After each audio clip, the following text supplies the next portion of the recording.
First, I want to say good morning, Jesus. Good morning, God. Good morning, Holy Spirit. Good morning, family. Um, man, when I got this yesterday, it kind of took me by surprise um, about this what happened.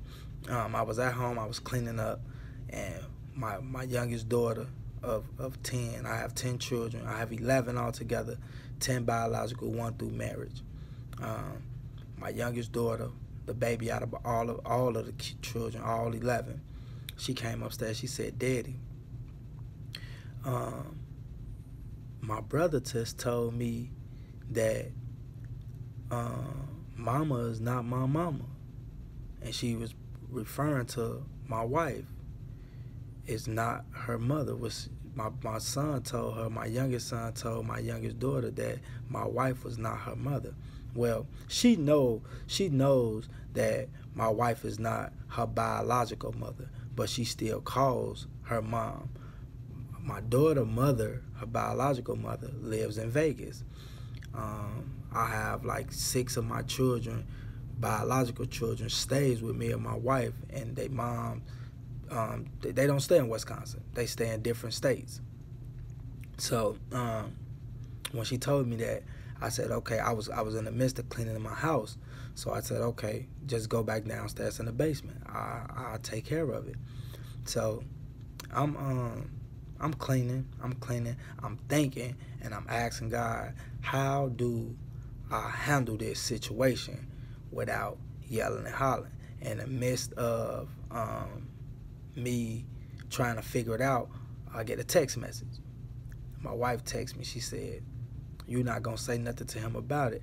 I didn't reply to her because at that time I wasn't trying to argue, and I was really trying to figure it out myself. How do I do this without yelling and screaming? So I had to go to the only person I know that I can talk to that was gonna give me the best advice I needed at that time. So I just began to pray. I'm upstairs. I'm vacuuming the floors upstairs in my kids' room, in my room, and I'm praying. God, I need you to help me. I'm stuck on this one because I don't want to yell and I don't want to scream because I need him to get what I'm saying. So as I'm making my way down the stairs, I'm making my way from the upstairs to the downstairs. My wife was in the front room, my oldest daughter, folding clothes. So I bypassed them. I went straight to the basement where the other children was at. So I told the kids, I said, man, y'all cut that game off and stuff. Now let's clean this basement up, So we started cleaning the basement up. So I told my youngest son, I said, why would you tell Danae, why would you tell her that Nisha is not her mother? He said, well, I ain't tell her that. I said, she not my mama. So they began to go back and forth. You did say that? I said, look, y'all, it doesn't matter what was said. I said, let me tell you something. I said, no, Nisha is not none of y'all's. She's none of y'all mother. She's not none of y'all biological mother, but she is y'all mother. I don't never like to use the word stepmother. I was taught that by my biological father. He had a girlfriend named Cynthia Stone, and she loved his children, and she used to always say, I would never call y'all stepchildren because you step on steps. And I took that with me all the rest of my life. And anytime I have ever dealt with another woman before I got married that had children, I always took care of them children like they were mine.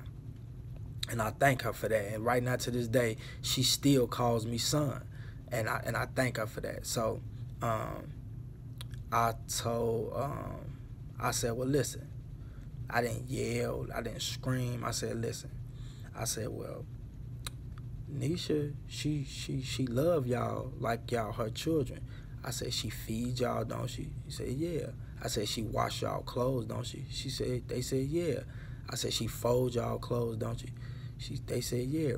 She makes sure y'all have nice things to wear, and you know when she I just got to giving them certain things that she do that a mother does without yelling and screaming. Because one thing that God had to show me yesterday with this was we all children, they don't comprehend things like we comprehend, like adults comprehend. Now, say if I would have got to just yelling and screaming at them, that is your mama, this and that, she feeds you, don't she? He not gonna take none of that in. Only thing he taking in is really the yelling. He really don't hear nothing else.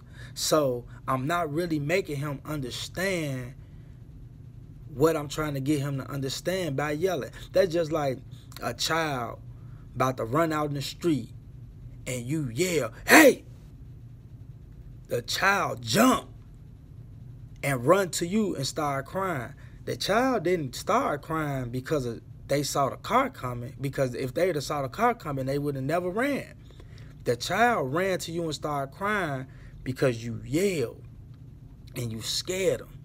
So when the child ran to you and started crying and wrapped their arms around you, it's not a time to say, that car could have killed you, I should whoop you, and this and that. You love on the child, and then you explain to the child why mama or daddy yelled. Why is it not safe to go out in the street? Because the car could kill you. The car can hit you. Now they'll get to understand. Instead of you yelling and continue to yell, now this already frightened child is not just scared now, they scared to death because they don't know why they yell. They don't know why you yelling at them. They just know you yelling at them. And you would say, well, they understand that car. They don't understand that. If they knew that car could kill them, why would they run out in the middle of the street? So with that, I couldn't yell and scream at my son. And the thing about it is, if I wouldn't have never prayed about it, I probably would have yelled at him, because I was been trying to get him to understand. But when that peace of God come, God not gonna allow you to yell and scream at this child. Teach him. It became a teachable moment. I was teaching him why. Yeah, although my wife is not your biological mother, that's still your mother. That's still your mother. Just like my other message I put on here, my wife is in my community. She's part of my community of raising up my helping me raise up my children. So no, she's not your biological mother, but she's still your mother. And it worked out so good, because now it's not like that I'm bashing his mom. Well, don't she cook for you? Don't she do this and don't she do that? To make her feel like, well, man, my own mama don't do this for me. I'm not trying to do that, nor am I trying to get him to resent my wife and just saying, well, I don't want her to be my mama. I got a mama already. But I made it so he understand that, yeah, she's not your biological mother, but she's still your mom. And everybody, at the end of the conversation, we talked for about 5-10 minutes while we was downstairs cleaning up the basement, and they understood without the yelling and the screaming. So to my family this morning, only thing I'm telling you is, man, when you have, every time that you're dealing with your children, if you have children, and they do something that we consider that's not the right way, make it a teachable moment. Teach them why it's not the right way. Don't yell and scream at them. Teach them, even if you have to spank them. When you spank them, sit them down after you spank them and let them understand why mama or daddy had to spank you. Why that was so wrong what they did. Make them understand than just grabbing a belt, whooping them, hollering and screaming at them, and then sitting them in a room and telling them to shut up, and you going about your way and they going about their way. Now they resent you. Now they don't like you. Now they saying it to themselves, I hate him. I hate her. because you're not teaching them. It's not a teachable moment. They just know they got a whooping. If they would have thought it was so bad, they wouldn't have never did it. So I hope you guys take that and just start, man, teaching our children, teaching them what's right and what's wrong. Man, caution, no souls left behind. Obey God, he'll bless you real good. The spotlight is on the 414 Unity Gospel House of Prayer, Milwaukee, Wisconsin. Let's get it, family. Man, let's teach these children, man. Teach them. Let's teach them. Make every time you sit down with your children, make it a teachable, reachable moment. Love you all with the love of the Lord. It's time for me to start my day at Julian Thomas Elementary School in Racine, Wisconsin this morning. Love you guys. Have a blessed and peaceful day.